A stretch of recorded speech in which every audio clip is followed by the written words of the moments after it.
ಪ್ರತಿಯೊಬ್ಬರಿಗೂ ಕೂಡ ಈ ಒಂದು ಕನ್ಸಂತೂ ಇದ್ದೇ ಇರುತ್ತೆ. ಅವನು ಬಡವ ಆಗಿರ್ಬೋದು, ಶ್ರೀಮಂತ ಆಗಿರ್ಬೋದು, ಈ ಕನ್ಸಂತೂ ಇದ್ದೇ ಇರುತ್ತೆ. ಒಂದು ಕನಸಿನ ಮನೆ ಅಂದ್ರೆ ಮನೆ ಕಟ್ಬಿಟ್ಟು ಗೃಹ ಪ್ರವೇಶ ಮಾಡುವಂತ ಒಂದು ಕನಸು. ಕನಸಿನ ಮನೆ ಕಟ್ಟಿದಾಗ ಗೃಹ ಪ್ರವೇಶ ಮಾಡ್ಲೇಬೇಕಲ್ವಾ? ಹಾಗಾದ್ರೆ ನಾವು ಗೃಹ ಪ್ರವೇಶವನ್ನ ಯಾವಾಗ ಮಾಡ್ಬೇಕು? ಗೃಹ ಪ್ರವೇಶವನ್ನ ನಾವು ಯಾವಾಗ ಮಾಡಿದ್ರೆ ಒಳ್ಳೇದು? ಗೃಹ ಪ್ರವೇಶ ಮಾಡುವಂತ ಸಮಯದಲ್ಲಿ ನಾವು ಯಾವ ಪೂಜೆಗಳನ್ನ ಮಾಡಿಸ್ಬೇಕು, ಯಾವ ಸಾಮಗ್ರಿಗಳು ಬೇಕಾಗುತ್ತೆ, ಯಾವ ನಿಯಮಗಳನ್ನ ಪಾಲಿಸ್ಬೇಕು? ಇನ್ನು ನಿಮ್ಮ ಕನಸಿನ ಮನೆಗೆ ಯಾವ ಹೆಸರನ್ನ ಇಡಬೇಕು ಅಂತ ಯೋಚನೆ ಮಾಡ್ತಾ ಇದ್ದೀರಾ? ಹಾಗಾದ್ರೆ ಈ ವಿಡಿಯೋನ ತಪ್ಪದೆ ನೋಡಿ. ನಿಮ್ಮ ಕನಸಿನ ಮನೆಗೆ ನಿಮ್ಮ ಹೆಸರೇ ಆಗಿರ್ಬೋದು ಅಥವಾ ನಿಮ್ಮ ಮನೆಯವರ ಹೆಸರೇ ಆಗಿರ್ಬೋದು ಇಡಬೇಕು ಅಂತ ಅನ್ಕೊಂಡಿದ್ರೆ ಈ ತಪ್ಪನ್ನ ಮಾಡಬೇಡಿ. ಗೃಹ ಪ್ರವೇಶದ ವಿಧಾನವನ್ನ ತಿಳಿಸ್ತಾ ಇದ್ದೀನಿ ಇವತ್ತು. ಇದು ಒಂದು ರಿಕ್ವೆಸ್ಟೆಡ್ ವಿಡಿಯೋ ಅಂತಾನೆ ತಿಳ್ಕೊಳ್ಳಿ. ಈ ವಿಡಿಯೋ ಪ್ರತಿಯೊಬ್ಬರಿಗೂ ಕೂಡ ಉಪಯೋಗ ಆಗುವಂತದ್ದು. ಗೃಹ ಪ್ರವೇಶವನ್ನ ಹೇಗ್ ನಾವು ಮಾಡ್ಬೇಕು, ಯಾವ ವಿಧಾನದಲ್ಲಿ ಆಚರಿಸಿ ನಾವು ಗೃಹ ಪ್ರವೇಶವನ್ನ ಮಾಡ್ಬೇಕು ಅಂತ ಕೆಲವರಿಗೆ ಗೊತ್ತಿರೋದಿಲ್ಲ. ನಿಮ್ಮ ಕನಸಿನ ಮನೆ ಕಟ್ಟಿದಾದ್ಮೇಲೆ ಅದಕ್ಕೊಂದು ಸುಂದರವಾದ ಹೆಸರಂತೂ ಇಡ್ಲೇಬೇಕಲ್ವಾ? ಅದಕ್ಕೋಸ್ಕರ ನೀವೇನ್ ಮಾಡ್ತೀರಾ, ನಿಮ್ಮ ಹೆಸರು ಅಥವಾ ನಿಮ್ಮ ಮನೆಯವರ ಹೆಸರು ಆ ರೀತಿ ನೀವು ಇಡ್ತೀರಾ. ಆದ್ರೆ ಈ ಒಂದು ತಪ್ಪನ್ನ ನೀವು ಮಾಡಬೇಡಿ. ಇದೆಲ್ಲ ಉಪಯುಕ್ತ ಮಾಹಿತಿನ ನಾನು ನಿಮ್ಗೆ ತಿಳಿಸ್ಕೊಡ್ತಾ ಇದ್ದೀನಿ. ಅದಕ್ಕೋಸ್ಕರ ಯಾರು ಕೂಡ ಸ್ಕಿಪ್ ಮಾಡ್ದಂಗೆ ಈ ಪೂರ್ತಿ ವಿಡಿಯೋ ನೋಡಿ. ಯಾಕೆ ಹೇಳ್ತಾ ಇದ್ದೀನಿ ಅಂತ ಅಂದ್ರೆ, ನೀವು ಕೂಡ ಗೃಹ ಪ್ರವೇಶ ಮಾಡುವಂತ ಆ ಶುಭ ಕಾರ್ಯದಲ್ಲೇ ಇರ್ಬೋದು. ಅದಕ್ಕೋಸ್ಕರ ನಿಮಗೂ ಕೂಡ ಉಪಯೋಗ ಆಗುತ್ತೆ ಅಂತ ಹೇಳ್ತಾ ಇದ್ದೀನಿ. ಇವಾಗ ಈ ವಿಡಿಯೋನ ಫಟಾಫಟ್ ಅಂತ ಶುರು ಮಾಡೋಣ. ಇವಾಗ ಮನೆ ಕಟ್ಟೋದು ಅಂತ ಅಂದ್ರೆ ಅದು ಒಂದು ನಮ್ಮೆಲ್ಲರ ಕನಸು, ಸುಂದರವಾದ ಕನಸು ಅಂತಾನೆ ಹೇಳ್ಬೋದು. ಹಾಗೆ ಮನೆ ಕಟ್ಟೋದು ಎಷ್ಟು ಮುಖ್ಯನೋ ಆ ಮನೆಯ ಪ್ರವೇಶವನ್ನ ಅಂದ್ರೆ ಗೃಹ ಪ್ರವೇಶವನ್ನ ಮಾಡೋದು ಸಹ ಅಷ್ಟೇ ಮುಖ್ಯವಾಗಿರುತ್ತೆ. ಹೇಗೇಗೋ ಯಾವಾಗಂದ್ರೆ ಆವಾಗ ಹೋಗ್ಬಿಟ್ಟು ಮನೆಯನ್ನ ಪ್ರವೇಶ ಮಾಡಬಾರ್ದು. ಗೃಹ ಪ್ರವೇಶವನ್ನ ಮೊದಲು ಮಾಡೋದೇ ಒಳ್ಳೇದು. ಜ್ಯೋತಿಷ್ಯರ ಹತ್ರ ಕೇಳಿ ನಂತರ ನಾವು ಗೃಹ ಪ್ರವೇಶವನ್ನ ಮಾಡಬೇಕು. ಗೃಹ ಅಂದ್ರೆ ಮನೆಯನ್ನ ನಾವು ಎಷ್ಟು ಖರ್ಚು ಮಾಡಿಬಿಟ್ಟು, ಎಷ್ಟು ನಾವು ಪ್ರೀತಿ ವಿಶ್ವಾಸದಿಂದ ಎಷ್ಟು ಕನಸನ್ನ ಇಟ್ಕೊಂಡು ಕಟ್ಟಿರ್ತೀವೋ ಆ ಮನೆಯಲ್ಲಿ ಜೀವಿಸ್ಬೇಕು, ಆ ಮನೆಯಲ್ಲಿ ಬಾಳ್ಬೇಕು. ಅದಕ್ಕೋಸ್ಕರ ತುಂಬಾನೇ ಮುಖ್ಯ. ಆ ಮನೆ ಏಳಿಗೆ ಆಗ್ಬೇಕು, ಸಮೃದ್ಧಿ ಆಗ್ಬೇಕು, ಉನ್ನತ ಸ್ಥಾನಕ್ಕೆ ಹೋಗ್ಬೇಕು ಮನೆಯಲ್ಲಿ ಇರೋರು. ಹಂಗಾಗಿ ಆ ಮನೆ ಏಳಿಗೆ ಆಗ್ಬೇಕು, ಉನ್ನತ ಸ್ಥಾನಕ್ಕೆ ಹೋಗ್ಬೇಕು ಎಲ್ರು ಅಂತ ಅಂದ್ರೆ ಗೃಹ ಪ್ರವೇಶ ಅಷ್ಟೇ ಮುಖ್ಯ. ಹಾಗೇನೆ ಬರೀ ಗೃಹ ಪ್ರವೇಶ ಅಂತಾನೆ ಅಲ್ಲ, ಯಾವಾಗ ನಾವು ಪಾಯದ ಒಂದು ಪೂಜೆ ಶುರು ಮಾಡ್ತೀವೋ ಅಲ್ಲಿಂದನೇ ನಮಗೆ ಶುಭ ಮುಹೂರ್ತಗಳನ್ನ ನೋಡ್ಕೊಂಡು ನಾವು ಎಲ್ಲಾ ಕಾರ್ಯಗಳನ್ನ ಮಾಡ್ಬೇಕು. ಇನ್ನು ಗೃಹ ಪ್ರವೇಶವನ್ನ ನಾವು ಯಾವಾಗ ಮಾಡಿದ್ರೆ ಒಳ್ಳೇದು ಅಂತ ಅಂದ್ರೆ, ಸೂರ್ಯನಾರಾಯಣ ಉತ್ತರಕ್ಕೆ ಚಲಿಸುವಾಗ ಅಂತ ಅಂದ್ರೆ ಉತ್ತರಾಯಣ ಪುಣ್ಯಕಾಲ ಅಂತ ಕರಿತೀವಲ್ವಾ, ಆ 6 ತಿಂಗಳು ಆ ಉತ್ತರಾಯಣದಲ್ಲಿ ನಾವು ಗೃಹ ಪ್ರವೇಶಗಳನ್ನ, ಮದುವೆಗಳನ್ನ, ಉಪನಯನಗಳನ್ನ, ಯಾವುದೇ ಶುಭ ಕಾರ್ಯಗಳನ್ನು ಮಾಡಿದ್ರು ಕೂಡ ತುಂಬಾನೇ ಉತ್ತಮ. ಯಾಕಂತ ಅಂದ್ರೆ ದೇವಾನುದೇವತೆಗಳ ಅನುಗ್ರಹ ಆಗುತ್ತೆ, ದೇವಾನುದೇವತೆಗಳ ಆಶೀರ್ವಾದ ಇರುತ್ತೆ. ಹಾಗಾಗಿ ದಕ್ಷಿಣಾಯನವನ್ನ ಭಗವಂತನಿಗೆ ರಾತ್ರಿ ಹೊತ್ತು ಅಂತ ಹೇಳ್ತೀವಿ, ಉತ್ತರಾಯಣವನ್ನ ಹಗಲು ಹೊತ್ತು ಅಂತ ಹೇಳ್ತೀವಿ. ಹಂಗಾಗಿ ಉತ್ತರಾಯಣದಲ್ಲಿ ಶುಭ ಕಾರ್ಯ ಮಾಡೋದ್ರಿಂದ ನಮ್ಗೆ ಭಗವಂತನ ಆಶೀರ್ವಾದ ಸಿಗುತ್ತೆ. ಇನ್ನು ಅಕ್ಷಯ ತೃತೀಯ ದಿವಸ ಗೃಹ ಪ್ರವೇಶವನ್ನ ಮಾಡಬಹುದು. ಯಾವುದೇ ಮುಹೂರ್ತವನ್ನ ನೋಡೋ ಅಂತ ಅವಶ್ಯಕತೆ ಇರೋದಿಲ್ಲ. ಹೀಗೆ ಕೆಲವೊಂದು ಒಳ್ಳೆಯ ದಿನಗಳು ಅಂತ ಇರುತ್ತೆ, ಅವುಗಳನ್ನ ನೋಡ್ಕೊಂಡು ಪುರೋಹಿತರನ್ನ ಕೇಳ್ಕೊಂಡು, ಜ್ಯೋತಿಷ್ಯರನ್ನ ಕೇಳ್ಕೊಂಡು ಗೃಹ ಪ್ರವೇಶವನ್ನ ಮಾಡೋದು ಉತ್ತಮ. ಇನ್ನು ಗೃಹ ಪ್ರವೇಶ ಯಾವ ದಿನ ಮಾಡಬೇಕು ಅಂತ ಡಿಸೈಡ್ ಆದ್ಮೇಲೆ ಏನೆಲ್ಲ ಕಾರ್ಯಕ್ರಮಗಳನ್ನ ಮಾಡ್ಕೋಬೇಕು, ಹೇಗೆ ಸಿದ್ಧತೆಯನ್ನ ಮಾಡ್ಕೋಬೇಕು ಅಂತ ಅಂದ್ರೆ, ಇವಾಗ ಗೃಹ ಪ್ರವೇಶದ ಡೇಟು ಅಥವಾ ದಿನವನ್ನ ನಿರ್ಧರಿಸಿದ ಮೇಲೆ ಹಿಂದಿನ ದಿವಸ, ಆ ಗೃಹ ಪ್ರವೇಶದ ಹಿಂದಿನ ದಿವಸ ರಾತ್ರಿ ವಾಸ್ತು ಹೋಮ ಅಂತ ಮಾಡ್ತಾರೆ. ವಾಸ್ತು ಶಾಂತಿ ಹೋಮ ಅದನ್ನ ತಪ್ಪದೆ ಮಾಡಲೇಬೇಕು. ಹಿಂದಿನ ದಿನ ರಾತ್ರಿ ವಾಸ್ತು ಶಾಂತಿ ಹೋಮ ಅಂತ ಮಾಡಿಸ್ಬೇಕು. ಅವತ್ತಿನ ದಿವಸ ಆ ಮನೆಯಲ್ಲಿ ಆ ಮನೆ ಯಜಮಾನರು ಯಾರು ಮನೆಯನ್ನ ಕಟ್ಟಿರ್ತಾರೋ ಆ ಕುಟುಂಬದವರು ಅಂದ್ರೆ ಗಂಡ ಹೆಂಡತಿ ಮಕ್ಕಳು ಎಷ್ಟು ಜನ ಇರ್ತಾರೋ ಆ ಮನೆಯಲ್ಲಿ, ಅವ್ರ ಮನೆಯಲ್ಲಿ ಅವರು ಆ ಮನೆಯಲ್ಲಿ ಇರಬಾರ್ದು. ಯಾವತ್ತು ವಾಸ್ತುಶಾಂತಿ ಹೋಮ ರಾತ್ರಿ ಮಾಡ್ತಾರಲ್ವಾ, ಹಿಂದಿನ ದಿನ ರಾತ್ರಿ ದಿವಸ ಆ ಮನೆಯಲ್ಲಿ ಯಾರು ಮಲ್ಕೊಳ್ಬಾರ್ದು. ಬೇರೆಯವರು ಇದ್ರೆ ಪರವಾಗಿಲ್ಲ, ಬಂಧು ಬಳಗದವರು ಯಾರು ಗೃಹ ಪ್ರವೇಶವನ್ನ ಮಾಡ್ತಾ ಇರ್ತೀರಲ್ವಾ ಅವ್ರು ಮಾತ್ರ ಅವತ್ತು ಅಲ್ಲಿ ಮಲ್ಕೊಳ್ಬಾರ್ದು. ಇನ್ನು ಮಾರನೇ ದಿವಸ ಬೆಳಗ್ಗೆ ಗೃಹ ಪ್ರವೇಶದ ದಿನ ಆದಷ್ಟು ಗೃಹ ಪ್ರವೇಶವನ್ನ ಬ್ರಾಹ್ಮಿ ಮುಹೂರ್ತದಲ್ಲೇನೆ ಮಾಡಬೇಕು. ಮನೆ ಪ್ರವೇಶವನ್ನ ಅಂತ ಹೇಳ್ತಾರೆ, ತುಂಬಾ ಉತ್ತಮವಾದಂಥದ್ದು ಬ್ರಾಹ್ಮಿ ಮುಹೂರ್ತ. ಹಂಗಾಗಿ ಹೆಚ್ಚು ಆ ಸಮಯದಲ್ಲಿ ಮಾಡೋದು ತುಂಬಾ ಉತ್ತಮ. ಮೊದಲು ನಾವು ಮನೆಯನ್ನ ತಳಿರು ತೋರಣಗಳಿಂದ ಶೃಂಗಾರವನ್ನ ಮಾಡಬೇಕು. ಮಾವಿನ ಸೊಪ್ಪು ಕಟ್ಟಬೇಕು, ಬಾಳೆ ಕಂಬಗಳನ್ನ ಕಟ್ಟಿ ಹೂಗಳಿಂದ ಅಲಂಕಾರವನ್ನ ಮಾಡಬೇಕು. ಮನೆಯೆಲ್ಲ ಶೃಂಗಾರವನ್ನ ಮಾಡಬೇಕು. ಮೊದಲಿಗೆ ಮನೆ ಪ್ರವೇಶ ಅಂದ್ರೆ ಗೃಹ ಪ್ರವೇಶ ಮಾಡೋದ್ಕಿಂತ ಮುಂಚಿತವಾಗಿ ಗಂಗಾ ಪೂಜೆಯನ್ನ ಮಾಡಬೇಕು. ಗಂಗೆಯ ಪೂಜೆಯನ್ನ ಮಾಡಬೇಕು. ಬಾವಿಗಳಿದ್ರೆ ಬಾವಿಗೆ ಹೋಗ್ಬಿಟ್ಟು ಗಂಗೆ ಪೂಜೆಯನ್ನ ಮಾಡಿಸ್ತಾರೆ. ಗಂಗೆ ಪೂಜೆನ ಮಾಡಿಸ್ಬಿಟ್ಟು ಪುರೋಹಿತರು ಅಲ್ಲಿಂದ ನೀರನ್ನ ತರಬೇಕು. ಬಾವಿಗಳಿಲ್ಲ ಅಂತ ಅಂದ್ರೆ ಈ ಬೋರ್ವೆಲ್ ಹತ್ರನೇ ಅಥವಾ ಪಕ್ಕದ ಮನೆಯಲ್ಲಿ ಯಾರ ಮನೇಲಾದ್ರೂ ಬೋರ್ವೆಲ್ಗಳಿದ್ರೆ ಅಲ್ಲಿ ಎಲ್ಲಾದ್ರೂ ಹೋಗ್ಬಿಟ್ಟು ನೀರಿನ ವ್ಯವಸ್ಥೆಯನ್ನ ಮಾಡಿಕೊಂಡು ಅಲ್ಲಿಂದ ಒಂದು ಹೊಸದಾದ ಬಿಂದಿಗೆನ ತಗೊಂಡು ಆ ಬಿಂದಿಗೆಗೆ ನೀರನ್ನ ತುಂಬಿಸ್ಕೊಂಡು ಗಂಗೆಯನ್ನ ಮನೆಯೊಳಗಡೆ ಪ್ರವೇಶವನ್ನ ಮಾಡಬೇಕು. ಆಮೇಲೆ ದೇವರ ಪೆಟ್ಟಿಗೆ ಅಥವಾ ದೇವರ ಫೋಟೋಗಳನ್ನ ಇಟ್ಕೋಬೇಕು. ಒಂದು ತುಳಸಿ ಗಿಡವನ್ನ ಇಟ್ಕೋಬೇಕು. ಆಮೇಲೆ ಗಂಗೆ ಇಟ್ಕೋಬೇಕು. ಅರಿಶಿನ, ಕುಂಕುಮ, ಮಂಗಳ ದ್ರವ್ಯಗಳು, ಹೂವ ಎಲ್ಲಾ ಮುತ್ತೈದೆಯರು ಬಂದು ಬಳಗದವರೆಲ್ಲರೂ ಕೂಡ ಒಬ್ಬೊಬ್ರು ಒಂದೊಂದು ಇಟ್ಕೋಬೇಕು. ಇನ್ನು ಮನೆಯ ಒಡತಿ ಯಜಮಾನಿ ಅವರು ಅವ್ರ ತಲೆ ಮೇಲೆ ಗಂಗೆಯನ್ನ ಇಟ್ಕೋಬೇಕು. ಗಂಗೆ ಪೂಜೆ ಮಾಡಿಬಿಟ್ಟು ಹುಡಿ ತುಂಬಿ ಗಂಗೆಯನ್ನ ತಗೊಂಡ್ ಬರ್ಬೇಕು. ಮನೆಯ ಒಡತಿ ಗಂಗೆಯನ್ನ ಇಟ್ಕೋಬೇಕು. ಇನ್ನು ಮನೆಯ ಯಜಮಾನರು ಅವರು ದೇವರ ಫೋಟೋವನ್ನ ಇಟ್ಕೋಬೇಕು. ಇನ್ನು ಮಕ್ಕಳು, ಸೊಸೆಯಂದಿರು ಯಾರಿರ್ತಾರೋ ಅವರೆಲ್ಲರೂ ಒಂದೊಂದು ಮಂಗಳ ದ್ರವ್ಯಗಳನ್ನ, ಹೂವ, ಅರಿಶಿನ, ಕುಂಕುಮ ಈ ತರ ಎಲ್ಲರೂ ಕೂಡ ಒಂದೊಂದು ತಟ್ಟೆಗಳನ್ನ ಇಟ್ಕೊಂಡು ಗಂಟೆಯನ್ನ ಬಾರಿಸ್ತಾ ಇನ್ನು ಪುರೋಹಿತರು ಮಂತ್ರ ಘೋಷಗಳಿಂದ ವಾದ್ಯನಾದಗಳಿಂದ ಮನೆಯ ಬಾಗ್ಲ ಮುಂದೆ ಬಂದು ನಿಲ್ಬೇಕು. ಆಮೇಲೆ ಮೊದಲಿಗೆ ಹೊಸ್ಲು ಪೂಜೆಯನ್ನ ಮಾಡಬೇಕು. ಮನೆಯ ಮುಖ್ಯ ದ್ವಾರದ ಹೊಸ್ಲು ಪೂಜೆ ಮಾಡಿಬಿಟ್ಟು ರಂಗೋಲಿ ಹಾಕ್ಬಿಟ್ಟು ಸಾರಿಸಿ ಕ್ಲೀನಾಗಿ ನೀಟಾಗಿ ಎಲ್ಲ ತಯಾರಿನ ಮುಂಚೆನೆ ಮಾಡಿರಬೇಕು.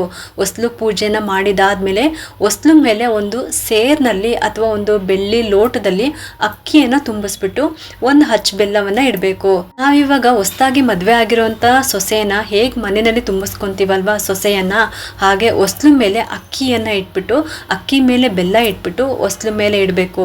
ಹೊಸ್ಲು ಪೂಜೆ ಆದ್ಮೇಲೆ ಆರತಿಯನ್ನ ಮಾಡಬೇಕು. ಯಾರಾದ್ರೂ ಒಳಗಡೆ ಒಂದಿಬ್ರು ಮುತ್ತೈದೆಯರು ಆರತಿಯನ್ನ ಮಾಡಬೇಕು. ಕದಲಾರತಿಯನ್ನ ಮಾಡಿಬಿಟ್ಟು ದೇವ್ರಿಗೆ, ಗಂಗೆಗೆ, ತುಳಸಿಗೆ ಎಲ್ರಿಗೂ ಆರತಿಯನ್ನ ಮಾಡಿಬಿಟ್ಟು ಒಳಗಡೆ ಪ್ರವೇಶವನ್ನ ಮಾಡಿಸ್ಕೋಬೇಕು.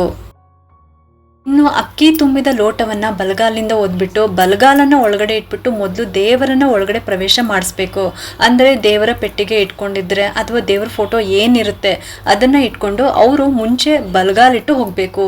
ಆಮೇಲೆ ಗಂಗೆ, ತುಳಸಿ ಗಿಡ ಈ ತರ ಎಲ್ಲಾ ಮಂಗಳ ದ್ರವ್ಯಗಳನ್ನ ಅಂದ್ರೆ ಅರಿಶಿನ, ಕುಂಕುಮ ಪ್ರತಿಯೊಂದು ಒಳಗಡೆ ಪ್ರವೇಶವನ್ನ ಮಾಡಬೇಕು. ಆಮೇಲೆ ಗಂಗೆಯನ್ನ ತಗೊಂಡೋಗ್ಬೇಕು. ದೇವರ ಫೋಟೋ ಎಲ್ಲನೂ ತಗೊಂಡು ಬಂದಿರ್ತೀವಲ್ವಾ ಅದನ್ನೆಲ್ಲನೂ ಕೂಡ ಸೀದಾ ದೇವ್ರ ಮನೆ ಒಳಗಡೆ ತಗೊಂಡೋಗಿ ಇಡಬೇಕು. ಅಲ್ಲಿ ಎಲ್ಲ ಇಟ್ಬಿಡ್ಬೇಕು.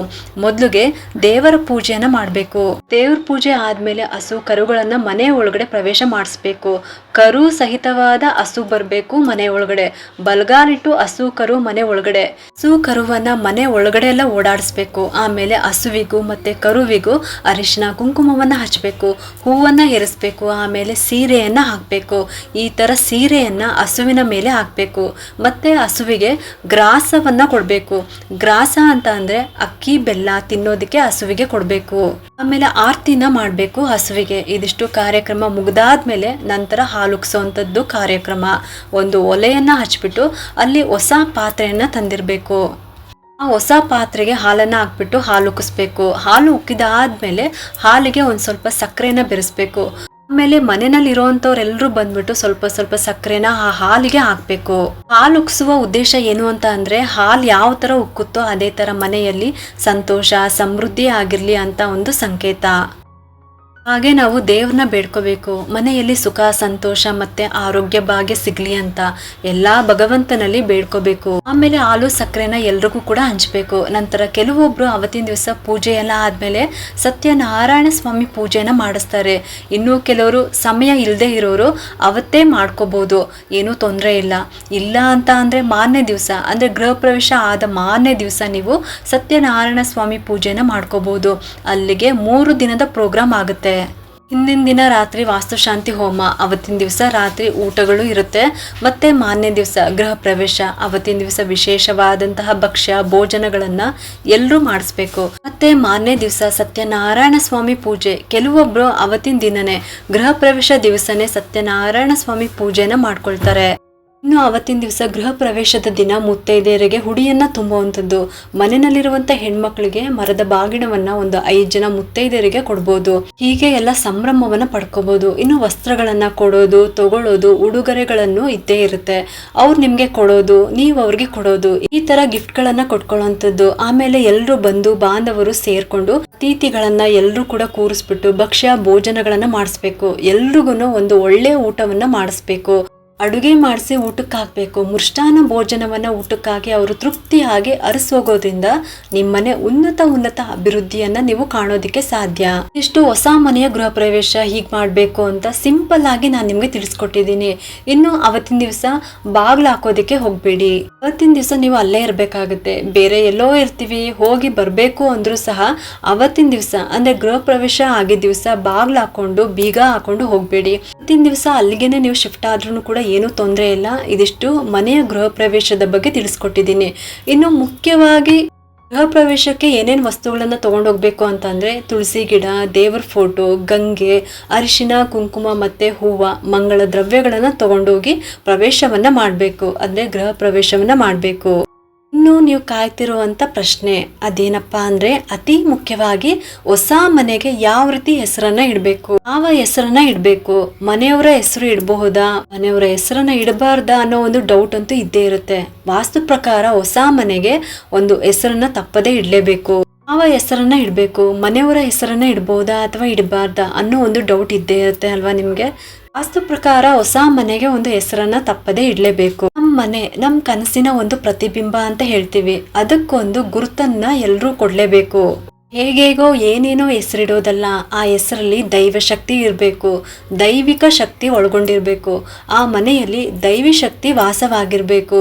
ಅಂತಹ ಹೆಸರುಗಳನ್ನ ನಾವು ಮನೆಗಿಡ್ಬೇಕು. ಜಾಗರೂಕತೆಯಿಂದ ಹೆಸರುಗಳನ್ನ ಇಡಬೇಕು. ಇನ್ನೊಂದು ರೀತಿಲಿ ಈ ಸ್ಥಳ ಏನಿದೆ, ಜಾಗ, ಭೂಮಿ ಅಂತ ನಾವೇನ್ ಕರಿತೀವಿ, ಭೂವರಹ ಸ್ವಾಮಿಯಿಂದ ಬಂದಿರುವಂತದ್ದು. ಇದೆಲ್ಲ ಭೂವರಹ ಸ್ವಾಮಿದೇನೆ ಸ್ಥಳ.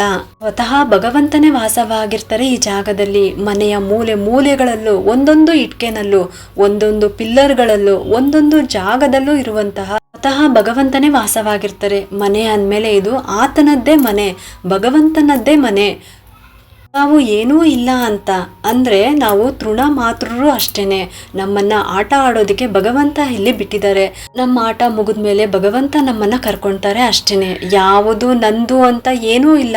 ಭಗವಂತ ಎಷ್ಟು ನಮ್ಗೆ ಕೊಟ್ಟಿದನೋ ನಾವಿರೋ ತನಕನೂ ನಮ್ದು ಅನ್ನೋ ಅಂತ ಅಭಿಮಾನ ಅಷ್ಟೇನೆ. ಎಲ್ಲಾ ಭಗವಂತನದ್ದೇ, ಎಲ್ಲಾ ದೇವ್ರದೇನೆ. ಇದ್ರಲ್ಲಿ ನಮ್ದೇನೂ ಇಲ್ಲ. ಇದ್ರಲ್ಲಿ ನಾವು ನಿಮಿತ್ತ ಮಾತ್ರ ಅಂತ ಹೇಳ್ಬೋದು.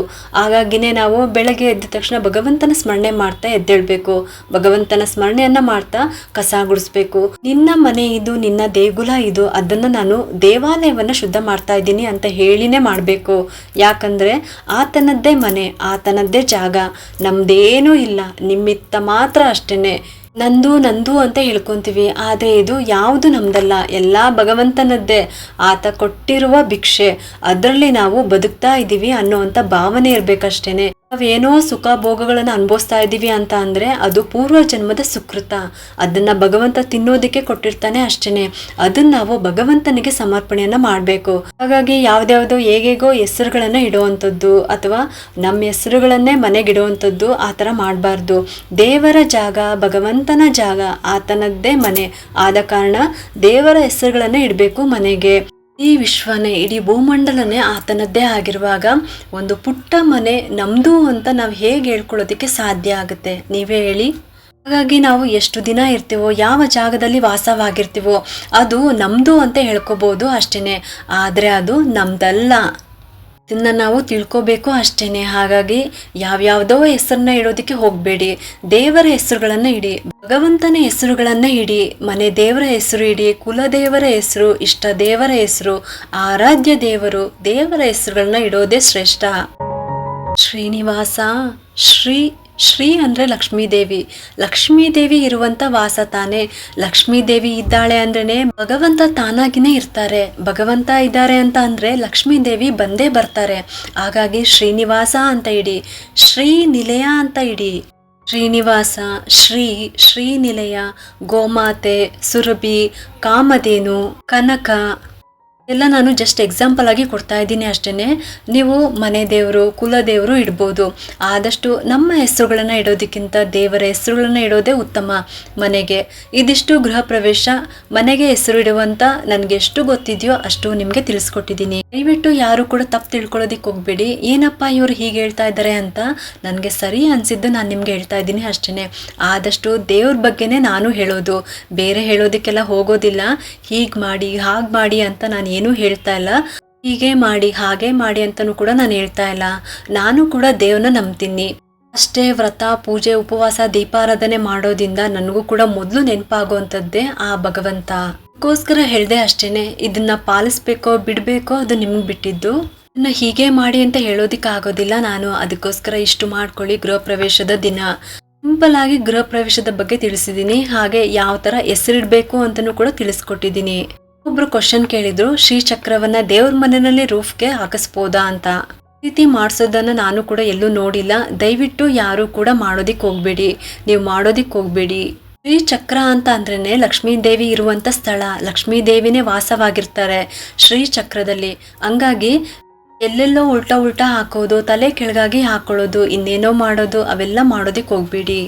ಮೊದಲು ನೀವು ಪುರೋಹಿತರ ಹತ್ರ ಕೇಳ್ಕೊಳ್ಳಿ, ಅವ್ರನ್ನ ವಿಚಾರಿಸ್ಕೊಳ್ಳಿ. ನೀವು ಆಮೇಲೆ ಮುಂದಿನ ಹೆಜ್ಜೆನ ಇಡಿ. ಎಲ್ಲೆಲ್ಲೋ ಶ್ರೀಚಕ್ರಗಳನ್ನು ಹಾಕ್ಸೋದಲ್ಲ. ಶ್ರೀಚಕ್ರ ಅಂದ್ರೇನೆ ಅದಕ್ಕೆ ಆದಂತಹ ಒಂದು ಗೌರವವಿದೆ. ಅದನ್ನ ಹೇಗೆ ಪೂಜೆ ಮಾಡಬೇಕು, ಅದನ್ನ ಹೇಗೆ ಇಟ್ಕೋಬೇಕಾ ಬೇಡವಾ, ನಿಯಮಗಳು ಪದ್ಧತಿಗಳು ತುಂಬಾ ಇರುತ್ತೆ. ಹೇಗೇಗೋ ಮಾಡ್ಕೊಂಡು ನೀವು ಆಪತ್ಗಳನ್ನ ತಂದ್ಕೊಳ್ಬೇಡಿ ಅಂತ ಹೇಳ್ತಾ ಇದ್ದೀನಿ ಅಷ್ಟೇನೆ. ಯಾರೋ ಮಾಡಿದ್ರು ಅಂತ ದಯವಿಟ್ಟು ನೀವು ಕೂಡ ಮಾಡೋದಿಕ್ ಹೋಗ್ಬೇಡಿ. ಶೋಗೆ ಫ್ಯಾಷನ್ಗೆ ದಯವಿಟ್ಟು ಮಾಡೋದಿಕ್ ಹೋಗ್ಬೇಡಿ. ಇದಿಷ್ಟು ಕೂಡ ಗೃಹ ಪ್ರವೇಶ ಮಾಡುವಂತ ವಿಧಿವಿಧಾನಗಳು. ಈ ಒಂದು ಉಪಯುಕ್ತ ಮಾಹಿತಿ ನಿಮ್ಗೆ ಇಷ್ಟ ಆಗಿದೆ ಅಂತ ನಾನು ಭಾವಿಸ್ತಾ ಈ ವಿಡಿಯೋನ ಮುಗಿಸ್ತಾ ಇದ್ದೀನಿ. ಈ ವಿಡಿಯೋ ಏನಾದರೂ ನಿಮ್ಗೆ ಇಷ್ಟ ಆಗಿದ್ರೆ ಒಂದು ಲೈಕ್ ಮಾಡಿ, ಶೇರ್ ಮಾಡಿ ಮತ್ತು ಸಬ್ಸ್ಕ್ರೈಬ್ ಮಾಡಲು ಮರಿಬೇಡಿ. ಯಾಕಂದರೆ ನೀವು ಮಾಡೋ ಒಂದು ಸಬ್ಸ್ಕ್ರೈಬಿಂದ ನಮ್ಮಂತಹ ಸಣ್ಣ ಸಣ್ಣ ಚಾನಲ್ಸ್ಗೆ ಒಂದು ಸಪೋರ್ಟ್ ಮಾಡ್ದಂಗೆ ಆಗುತ್ತೆ. ಮತ್ತೆ ಸಿಗ್ತೀನಿ ಮುಂದಿನ ಹೊಸ ವಿಡಿಯೋದೊಂದಿಗೆ ಅಂತ ಹೇಳ್ತಾ ಈ ವಿಡಿಯೋನ ಮುಗಿಸ್ತಾ ಇದ್ದೀನಿ. ಸರ್ವೇ ಜನ ಸುಖಿನೋ ಭವಂತು.